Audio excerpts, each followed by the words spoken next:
The BYU Cougars handle their business. LJ Martin has a career night, and the Cougars have got 1 foot in the Big 12 title game. This is Postcast. BYU Downs, Cincinnati.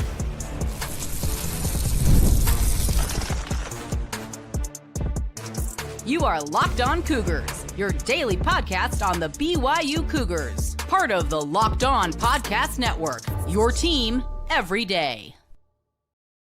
What's up, everybody? Welcome into Locked On Cougars, your daily podcast focused on the BYU Cougars. Proud to be part of the Locked On Podcast Network, which is America's #1 podcast, sports podcast network, I should say. I'm Jake Hatch, executive producer at the KSL Sports Zone in Salt Lake City, Utah, and a 14-year credentialed media member at BYU. Thanks for tuning in to everybody, by the way. Took a little bit later than I anticipated getting on air, but here we are. It's Postcast. As BYU beats the Cincinnati Bearcats 26-14, and they're 1 win away from going to the Big 12 title game. They handle UCF, which I fully expect next Saturday, and BYU will find themselves playing in Arlington, Texas the following week with a rematch against the Texas Tech Red Raiders. So we're going to talk all about that. We'll break it all down. But first thing I want to do right out of the chute is make sure you like the show. If you're watching this on YouTube, there's a little like button. Watching it live, click the thumbs up. Helps the algorithm, helps the show. And thank you in advance for doing just that. And if you're listening to it later on, podcast format, subscribe, rate, review, still like it if you're watching it on YouTube after the fact. As always, thank you for all of your support. So first thing I want to say right out of the chute here is BYU has an absolute stud in LJ Martin. And it doesn't say anything bad about anybody else on BYU's offense, but LJ Martin was an absolute machine in this game. A career high 32 carries, 222 yards, 2 touchdowns. And oh, by the way, he only added 4 receptions for an additional 33 yards, 44 yards. Now, 3 receptions, 44 yards. That's a career high 266 total yards.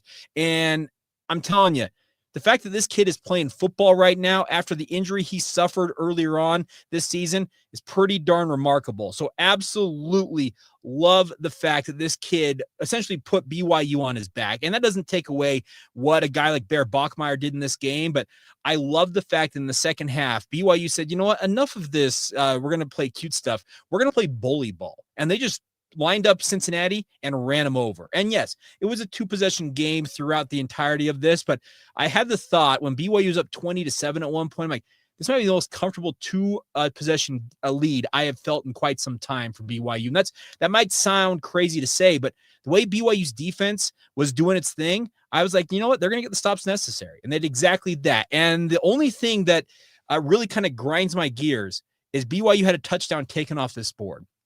It should have been 33-14, if not like 35, had PATs gone through, because if you recall, there was a fumble by, I'm trying to remember what the receiver's name was, Tavion Beasley wraps him up, is trying to get him on the ground, and he just lets essentially go of the ball and have Isaiah Glasser scoop it up, and the whistle blows it dead. Isaiah Glasser had a convoy, at least 2 guys that were going to block everything that might have come his direction, and he likely would have had that touchdown there. So really kind of like an asterisk in a way. It kind of feels like should maybe tack on another touchdown there. But I really do think it was a good performance overall for the BYU football program. And Devin, you would say this. I wasn't comfortable when we were only up 6 with 5 minutes left. I still felt like BYU was just going to lean on Cincinnati and run it down their throat, and that's exactly what they did. Like LJ Martin, Bear Bachmeier, yeah, they took some licks in this game, and they're going to need some time to heal up ahead of this UCF game. I fully expect that.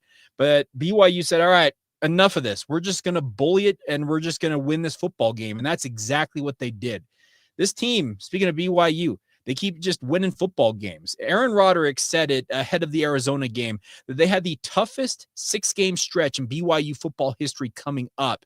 And all they've done against that stretch is go 5-1. 2 top 15 teams they played in that. Yes, they lost to Texas Tech as one of them. They beat Utah. They had 4 road games among those 6 game in the stretch. Had Big Noon Kickoff at one game. Obviously, this one against Cincinnati. You had College Game Day in Lubbock, Texas. I'm telling you, this BYU team absolutely is owning the moment. I've said it for weeks now on this podcast that we were going to learn a lot about this BYU team after that Texas Tech game to see if they would learn from their mistake a season ago of allowing a loss to a team bleed over into another loss that ultimately cost them control of their postseason fate. Well, so far so good because they have bounced back with two pretty emphatic wins. A big home win over TCU, who, by the way, if you didn't pay attention, TCU went on the road to Houston and upset the Cougars, the Red Cougars, down there in Houston, Texas. And this Cincinnati team, just a couple of weeks ago, they were one of the bells of the ball. Speaking of the Big 12, they were undefeated, ranked very, very high. And BYU went on the road and won that. So I really do think it was a solid workman-like win for BYU. Yes, is it going to get is it going to get them style points in the eyes of the playoff committee? Probably not. But at this point, there's not much else BYU can do, it feels like, to change people's minds on that. A couple of people asking about Chase Roberts. I heard on BYU radio, much like you guys did, that he was out due to a hamstring. I'm hoping that was fairly precautionary. He said, hey, let's just sit you down. But it's concerning that your lead receiver missed most of that game. He had one reception, I think, for 11 yards. Yeah, one reception for 11 yards on 3 targets before he was lifted due to that hamstring injury. And I think it was it's a concern to monitor this week. So we'll see what happens. I'll be out at practice this week. And if I pick up anything, I'll be sure to pass it along, which BYU often is very secretive about their injuries, but that's nonetheless. The other thing about this is that looking at the game time next week for UCF, a couple of you pointing out, it's an 11 a.m. game on ESPN2. Now, I heard that. I was driving home from my radio responsibilities. I heard Gregor Bell talking about that. According to the ESPN schedule, and I'm going to pull that up here, it says 11 a.m. on ESPN2. That was crazy to me because I'm not going to lie, everybody. I fully expected that to be an 8:15 Mountain Time, like in the evening kick for BYU. That's what I was anticipating in this. But if you go on the website for ESPN, it says 11 a.m. on ESPN2. Maybe that's right. Maybe it's not. But it would, that's a good point here by Bullseye. I just saw that come across. 11 a.m. would help him get used to playing early for the conference championship game because that is an early game. I think it's a 10 a.m. Mountain Time game on that. I will also say this. The weather next week, cold. Snow and rain in the forecast in Provo on Saturday. Now we're a week out. That can change. I think what I saw was a high of 42 on Saturday. So I'm telling you, this UCF team, bundle up, everybody. They're coming from sunny Orlando where, it's like 70 and 80 degrees right now. Yeah, get ready for that. So we'll see what happens. Very curious. So I'm also we'll get to the stats here momentarily. I also want to talk about this, is that BYU nearly pulled off clinching the Big 12 title game tonight. Now, you needed a loss for Houston, which happened with TCU's upset. And you also needed Arizona State to fall to Colorado. Well, it was 21-17, if I'm not mistaken, entering the fourth quarter. I'm like, hey, maybe Colorado won't fold for once like a picnic chair. Nope, they folded. 42-17 was the final. Okay, so be it. So that's the other thing about this. And also a good point here by Jake Terry. Has Big 12, pulled this up here. Has Big 12 released a statement on F the Mormons chant that happened at Cincinnati? I have not seen anything. If it did come out, I have not seen it.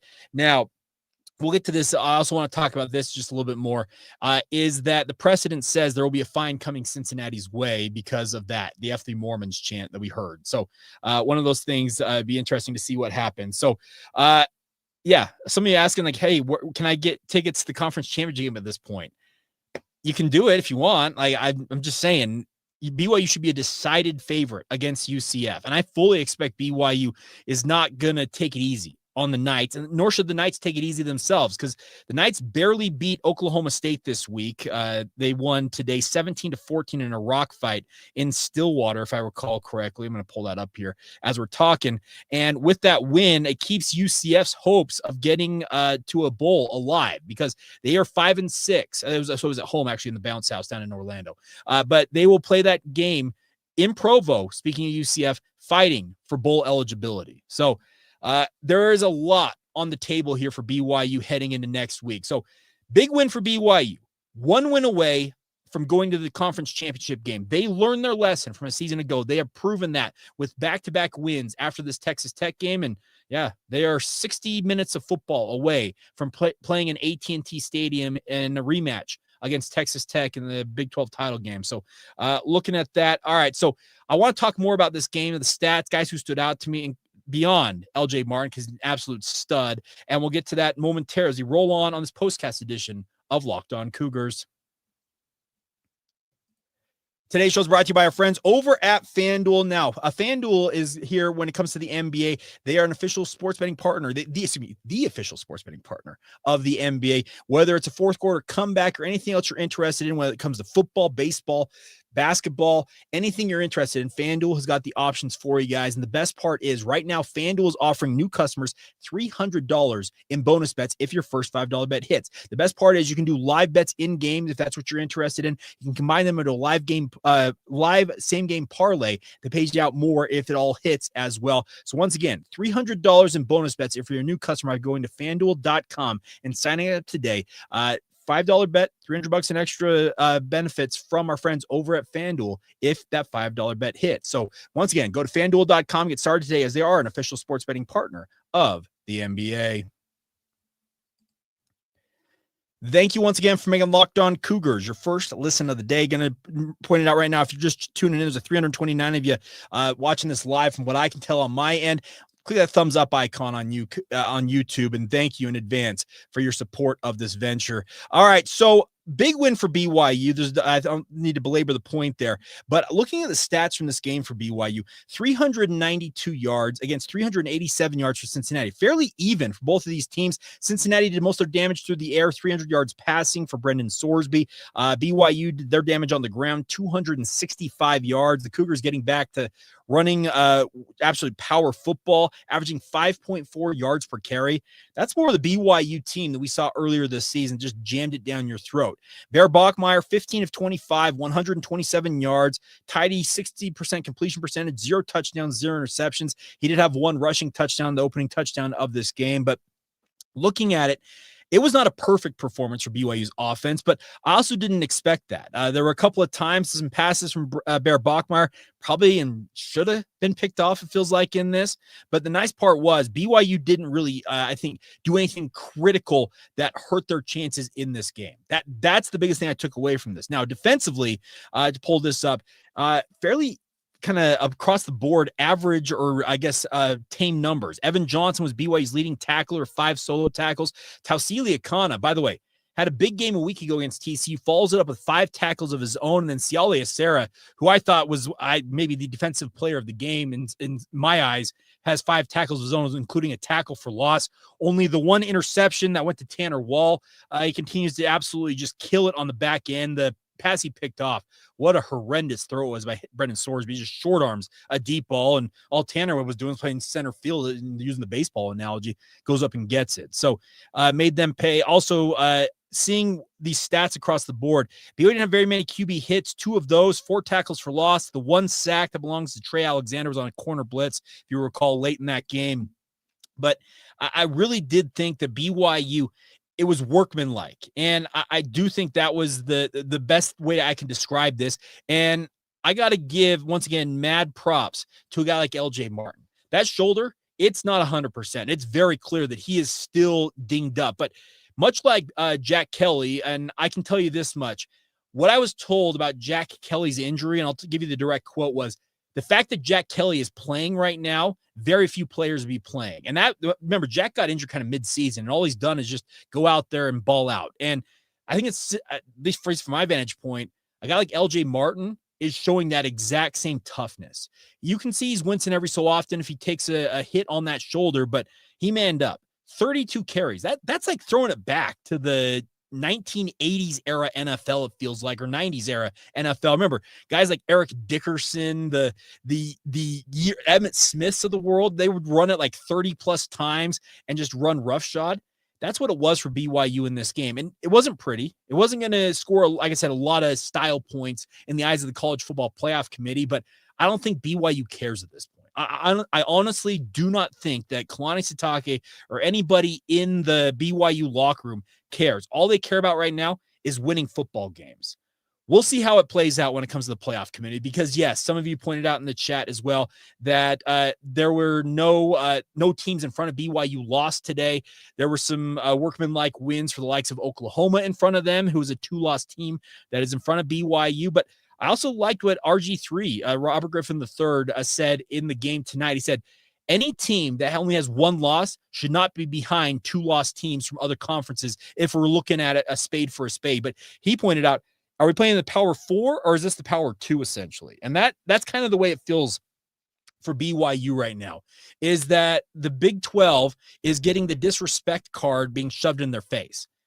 I do not, and I will just say this right now, I do not want to see another statement like Brett Yormark put out on Tuesday night saying that we want to earn it on the field. I say it then, I said it then, I'll say it now. You can't earn it on the field if you can't get into the field to begin with. Brett, you need to go on the warpath here. You got to speak out more vociferously and defend BYU. This is a darn good football team. They are 21-3, everybody, over the past 2 seasons alone. And if the fact that they're going to be left out potentially by the College Football Playoff Committee, yeah, you better believe I'm going to be complaining to Kingdom Come if they get left out in this circumstance. Now, BYU still has to take care of business. And if they win 2 more games, BYU is going to just punch down the door and be in the playoff. That's the other thing about it. So I look at this as all you can do if you're BYU is win the darn football games. That's all you can do at this point. And I respect it immensely that Kalani Sitake, he's kind of just shrugged off all of the talk from us in the media and fans and everything about style points and why don't you run it up here? Why aren't you doing that? Why aren't you doing this? I respect the fact that he's not worried about that. All he's focused on is winning football games, and BYU wins one more game. They're playing in a conference championship game, and I do feel like a much more healthy than he was in Lubbock, LJ Martin, is going to play a big role in the outcome of a rematch against the Texas Tech Red Raiders.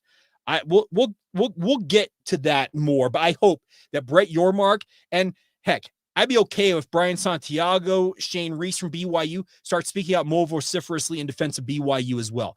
There needs to be a PR blitz, it feels like, to say, hey, this BYU team, they're good. They're winning football games. Give them some respect. I really do think it's an interesting dynamic at play here that if we have, let's say, an 11-1 BYU team going into conference championship weekend, and they're somehow still on the outside looking in based on how the projections look, man, that's gonna be a major disappointment, and we'll see how it all goes.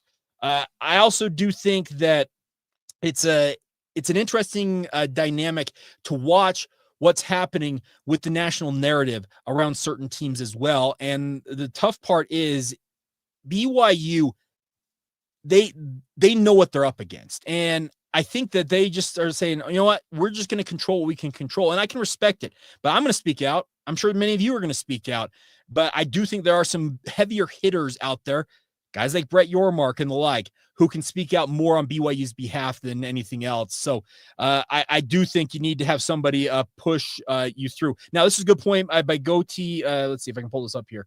2024 can't punish a conference game championship conference game loss. Conference championship game loss, but 2025 unless you're BYU. That will be interesting to see because as we saw last year with SMU, it didn't hurt SMU, but SMU was also in an at-large position going into that conference championship game weekend with the ACC. So we'll see what happens. Guy makes a good point here. Having Dave Portnoy on our side helps. Provo Dave is absolutely on BYU's side. I love the fact that of all people, Dave freaking Portnoy from Barstool Sports is stumping for little old BYU, everybody. This is like, talk about two, like, it feels like there's a gulf and a chasm between these two entities, but for whatever reason, they work together. So I do think it's an incredible thing that Dave Portnoy is speaking out on BYU's behalf, but essentially all BYU can do right now is win football games and worry about the other stuff. But there are people around them. Yeah, the Dave Portnoys in the media. I know guys like Shahan Jayaraja have been very open in talking about how BYU is a good team. And so let's say they win next week. I'm assuming a win there. If they're 22-3 in 2 seasons, and if you take the bowl game away last year, you're 21-3 over the last 2 regular seasons, and that's not good enough to get into the postseason. That's going to be a gut punch, but we'll talk about that as it gets a little bit closer. So kind of crazy. Do we need to be worried about UCF, you think? No, I honestly don't think so. They will be fighting for bowl eligibility, but they've played 5 different quarterbacks this year. They've kind of scrounged and fought and clawed and scratched to get to anywhere near bowl eligibility. And that's much better than most people thought about this UCF Knights team. It feels like this is a game, speaking of UCF looking ahead, the BYU needs to essentially do what they did against Cincinnati tonight. Play clean, mistake-free football, and he should be just fine. So I think they'll be okay in that circumstance. All right. Good point here by Lumos as well. I'm a bit concerned about Bear. He got a little beat up in that game. You're right. That absolutely did hurt to see him take the lick. He was running and he got absolutely just pummeled. Was absolutely grimacing. He took a shot right on his right shoulder. Now, he went over to the sideline. Trainers approached him and he kind of waved him off and kind of walked around. He was just kind of grinning and bearing it. And he came back in, didn't necessarily show a ton of ill effects. After that, we'll see what happens. But guys are beat up this time of year. It's that thing about this is that it's a really, really gritty team. This BYU team is made up of. I'm telling you, this team's showing a lot of heart, a lot of fight, and showed that they're not going to be denied if they can help it. And I really do appreciate that. So possible sit out of the Big 12 championship, assuming we beat UCF. I highly, highly doubt that. I'm interested on that. Now, this is a good point here. ESPN determines who gets in the playoff, all about logos and the Benjamins. Well, I'll tell you this much. I know a certain person that used to work at ESPN who showed me, and I wish I had taken a screenshot of it. That's years ago. That they put a list of essentially all these teams ESPN had up on a board, and they had circled like 20 teams who ESPN considered to be their biggest eyeball getters. And at that point, I don't know how many years ago this was, if I recall correctly, but BYU was one of the 20 teams that was circled in terms of attracting eyeballs. So I don't know. We'll see what happens. So I do think we'll see how it all plays out Tuesday night, but I do not honestly expect much movement. Maybe BYU moves up one spot, but that feels generous in some ways, just without anybody losing in front of them. So we got one more weekend to scoreboard watch for BYU, but the Cougars at the same time, they got to handle their business and punch their ticket to Arlington as well. All right. Bigfoot checking in. What time kickoff time for UCF? What ESPN's website says is 11 a.m. Mountain Time on ESPN2. Is that right? Is it not? I have not seen an official thing. I've been kind of monitoring as I've been going along here with the postcast from the Big 12, because usually they put out a graphic with all the kick times. I have not seen that come out yet. So if ESPN is to be believed, 11 a.m. Mountain Time would be your kickoff for Senior Day on Saturday. So we'll see. Caden, is it a chance of a mistake? There is a chance that it is a mistake, but I don't think ESPN's putting that up there just willy-nilly, but I don't know. We'll see what happens. All right, so coming up next, need to discuss something that continues to just irk me to no end, and that's a certain chant we heard break out this evening there in Cincinnati, and we'll get to that, some final thoughts as we continue on postcast right here on Locked On Cougars. Today's show is brought to you by our friends over at Game Time Now. College football is ongoing. I think we've all enjoyed this season, but absolutely incredible. But if you want to get your tickets, that feels like it can be the biggest challenge of all. Endless queues, fees being tacked on when you're trying to check out, and a whole litany of other issues. That's why I want you guys to do what I do and get your tickets with our friends over at Game Time. That's why our Game Time is what you see is what you pay. It's my favorite features. You click on the app, you see the price. It's not going to be messed with. You see that price. It's what you're going to pay right up front. They have zone deals where you essentially pick where you want to sit. They pick the seats. You save money as a result. And the best part beyond it is you also in the app, you know exactly where your seat view is going to look like, because you can see it right there as you're buying those tickets as well. So take a guesswork out of buying your tickets and do it with our friends over at Game Time. Download the Game Time app today, create an account, redeem the promo code Locked On College for $20 off your first purchase. Terms apply. Once again, download the FanDuel app today. It's not FanDuel, Game Time app. Shoot, sorry, screwed that up. Game Time app today. Use that promo code Locked On College and get $20 off your first ticket purchase with our friends over at Game Time. Get it today. Once again, $20 off with the promo code Locked On College at Game Time and inside the Game Time app. Thank you once again for making Locked On Cougars your first listen of the day. Hope you all are doing fantastic on this early Sunday morning, 12:24 a.m. Mountain Time. Thank you to all of you for tuning in and bearing with me as I got some of my radio responsibilities out of the way before I got on air with this. But looking at it right now for BYU is the Cougars are rolling towards a Big 12 title game appearance. That's the good news, but it does not come without bigotry. We saw or heard, I had people texting me about it who were there in Cincinnati, that the F the Mormons chant broke out once again in this game. And it sounded like it was emanating from the student section. Now, let me be very clear about this, is that I am a very proud member of the Church of Jesus Christ of Latter-day Saints. I do not take lightly to anybody stepping on my religion, nor should anybody in that circumstance. Kent has a good point here. They need to let those people who are making the chant know that we just donated 27,000 pounds of food. Maybe they should do some research before they speak. Kent has a very good point. BYU and the Church of Jesus Christ of Latter-day Saints donated 27,000 pounds of food to the student pantry at the University of Cincinnati. They were feeding students that are chanting that abhorrent thing and directing it at BYU. The issue I take and the umbrage I take is that if you want to chant F BYU, okay, that's one thing. That's an institution. That's a football program. That's one thing. If you start chanting F the Mormons, then you're attacking a protected class. And we don't in our society today, we don't condone it with Jews, Muslims. We don't condone it with Roman Catholics. But for some reason, there is still a thought out there. And I would have thought that Cincinnati and other Big 12 programs would have learned from the Colorado incident earlier this year that netted Colorado a rebuke and a $50,000 fine that don't do it for years. And I'm a kid who grew up in the Mountain West and WAC era. The Wyoming football fans, they are a hardy bunch. And for years, I'm talking decades, Wyoming has chanted FBYU when BYU was showing up in Laramie, Wyoming. I never took issue with Wyoming fans chanting FBYU. You know what? You want to be derogatory towards BYU because they're kicking your butt? That's one thing. But if you're going to go after my religion, then I got a problem with it. So that's where I draw the line on this. And I'm expecting the Big 12 will come out with a statement, will impose a fine on Cincinnati, and Cincinnati will issue a ChatGPT inspired message that'll be directed at BYU. We apologize for our fans' behavior, and in no way this reflects the blah, blah, blah, blah of our students, our fan. That's all going to happen. Just expect it. It's going to happen. So you can look at it in one prism and say, hey, just let it go.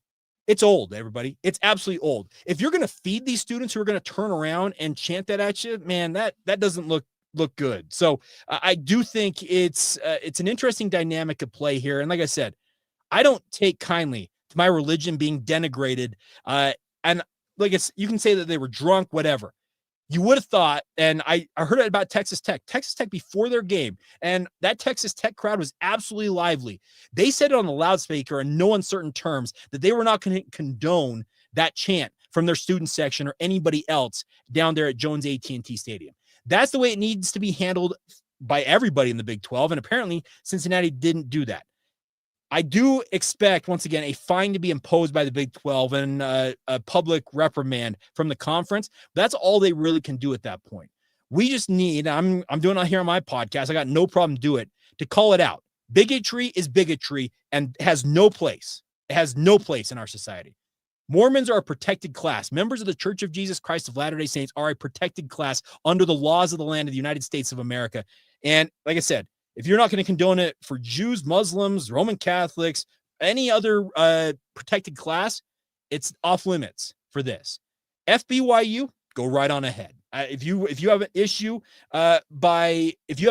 with the university itself, okay, that's one thing. That's just the university or the football program that may be winning the football game against you. But if you're going to go after the religion, two different things.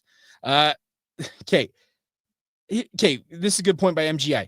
They are drunk college students. They don't really hate Mormons. We shouldn't take it personally. They are drunk.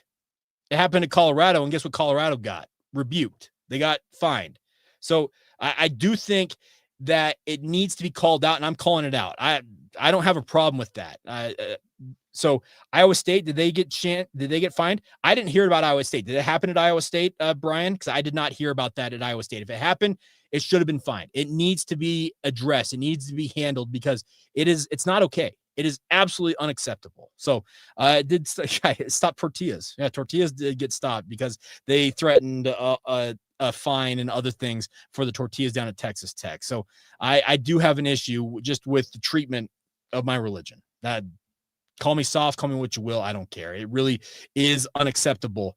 It's just, you got to call it out. You have to call it out. So we'll see what happens on that front. All right. So final thoughts here before we go. I do. Some of you asked, I saw earlier on, about getting to Dallas or Fort Worth, or going to Arlington. You can fly out of Provo. You can. American Airlines flies out of Salt Lake and Provo Airport. So if you're in the Utah area, you can do that. And I do expect, assuming BYU gets the job done, Cougar fans are going to show up in droves in Arlington, Texas. It's not going to be a one-sided Texas Tech credit. Really, I expect BYU fans will be well represented. Yes, there'll be a lot of Texas Tech fans. They have a strong alumni base. Speaking of the Red Raiders in the Dallas-Fort Worth area, I'm expecting a pretty lively Big 12 title game if this is the way it plays out in Arlington in just a couple of weeks' time. Possible to hitchhike to Arlington. You can give it a shot, Bigfoot. I put the thumb out on I-15 and see if somebody will pick you up. If you see a Cougar fan wearing a uniform trying to hitchhike, assume they're going to Arlington, Texas, I guess. I don't know. I do think it's one of those things to pay attention to in terms of handle your business against UCF and then get ready for that rematch. Chase Roberts called it out after that Texas Tech game, said, we're going to get another crack at these guys and we're going to win. Those were some strong words from Chase Roberts in the aftermath of that game against Texas Tech. And I was really impressed that he was as bold as he was. But I think that BYU understood they did not play anywhere near their capability in that Texas Tech game. And they want another crack at these guys. Hop in the equipment truck, Bigfoot. There you go. Is it Feely and Hal who are the drivers for BYU's equipment trunk? I'm sure they wouldn't mind having some stragglers hop on board and take the trip down to Dallas. I can tell you this much. I have driven to and from Dallas by myself at one point in my life. I went to do summer cells one year. That is an extremely long and extremely boring drive. Eastern New Mexico, not fun. So if you're going to drive it, we'll see what happens. So best of luck with you guys. It is a 10 a.m. kickoff in Arlington, but as was mentioned earlier by Caden, that was the interesting thing is if this 11 a.m. kickoff for UCF is actually legit, it actually helps BYU condition themselves, 11 a.m. Mountain Time, 10 a.m. Mountain Time, and back-to-back weeks actually in some ways would help BYU a little bit. So that's one other thing to pay attention to. But we'll see what happens. All BYU needs is a chance. They wanted another chance to get a crack at Tech, and they very well may get that. Now, Dallin, Jake, how do you think BYU matches up against UCF? I do think they match up pretty darn well. UCF is a program that I think in time, Scott Frost will get it going again. I think he's a good coach, and he understands what it takes to win down there in Orlando.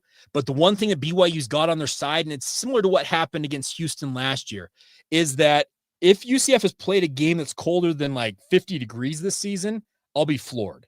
And it may have been that cold actually in Stillwater. Oh, no, it wasn't Stillwater. They played at home against Oklahoma State. If they have played in a game that's lower than like 60 degrees at kickoff this season, I'd be floored.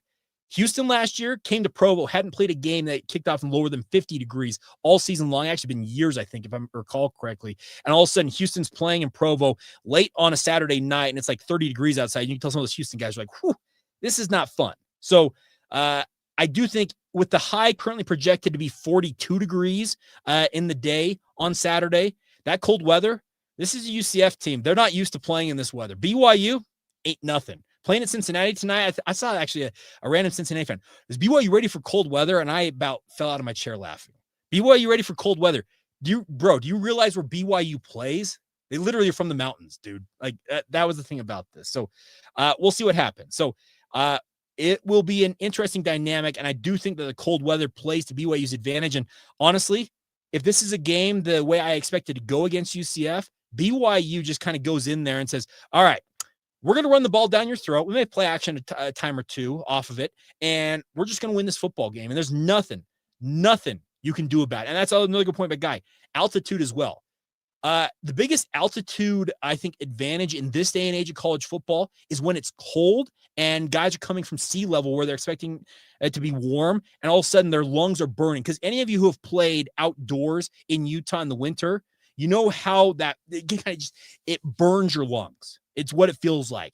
That is absolutely going to help BYU's cause against the UCF. Are they the Golden Knights? No, the Knights, excuse me. UCF Knights. So we'll see what happens. I do look forward to this game. Look forward to breaking it down all week long. Mike Gittins, our host of Locked On UCF, will be joining me for a crossover. It's Thanksgiving week. It's the end of the regular season. And right there, staring in front of BYU is that Big 12 title game berth, everybody.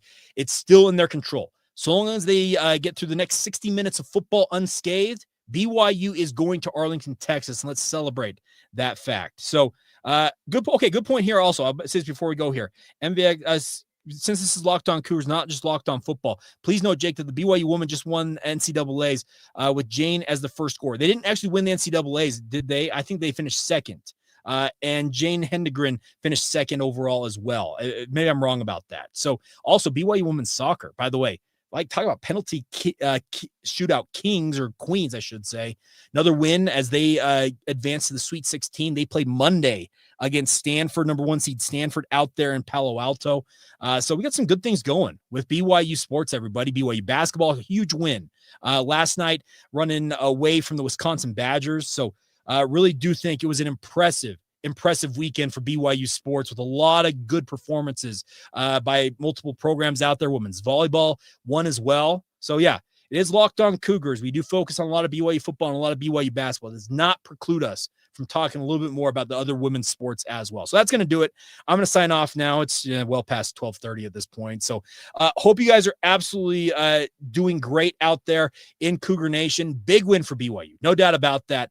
And as always, thank you to all of you for your support. If you don't mind, once again, like the show. If you're watching this on YouTube Live or later on, if you're watching it on demand, like the show, subscribe, rate and review. And it's Turkey Week. So if you're spending time with family and friends who may not know about this podcast, tell them about it. It's daily BYU content they can't find anywhere else. And as always, thank you for all y'all's support. Have a great night. And of course, I'll have my film review coming up for you guys on Monday. Film review Monday. I got a BYU basketball game to recap as well. So big weekend in BYU sports, and feels like the good times are just getting rolling, everybody. So have a great night, and thank you once again for making Locked On Cougars your first listen day. We'll catch you guys again on Monday right here on your daily podcast. Focus on all things BYU, the Locked On Cougars podcast. See ya.